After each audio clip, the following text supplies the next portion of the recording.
Praise the Lord. ஏசாயா தீர்க்கதரிசியின் புஸ்தகம் 27ஆம் அதிகாரம் 6ஆம் வசனம் சொல்லுகிறது, யாக்கோபு வேர்பற்றி இஸ்ரவேல் பூத்து காய்த்து உலகத்தை பல நாள் நிரப்பும் நாட்கள் வரும். இந்த இடத்திலே யாக்கோபு ஒரு எத்தனாய் இருந்தான், ஏமாற்றுக்காரனாய் இருந்தான். அவனுடைய வாழ்க்கை தேவனால் ஒரு நாளிலே சந்திக்கப்பட்டது. He had a direct encounter with God. அதற்கு பிறகு அதே யாக்கோபு இஸ்ரவேலாய் அவன் மாறினான்.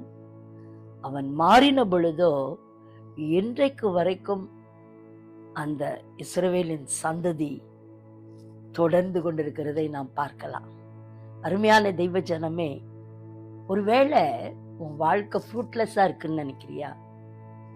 ஐயோ, என் வாழ்க்கையினால அநேகருக்கு இடரலா இருக்கிறது, பலனில்லாமல் இருக்கிறது, I am a real waste அப்படின்னு உன்னையே ஃப்ரஸ்ட்ரேட் பண்ணி நொந்துக்கிட்டு இருக்கியா?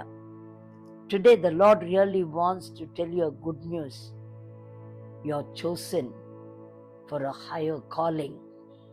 நீ அழைக்கப்பட்டவன், நீ அவரால் நேசிக்கப்படத்தக்கவன்.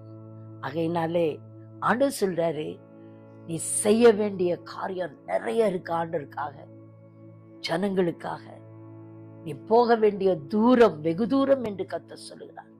So don't limit yourself, but just look unto God and your life will keep changing. As you read the word, as you pray, it's a life-changing experience altogether. அது சொல்றாரு, உலகத்தையே பல நாள நிரப்புகிற நாட்கள் வரும். நீயும் சந்தோஷப்படுவ, உன்னை சுற்றிலும் இருக்கவங்களும் சந்தோஷப்படுவாங்க.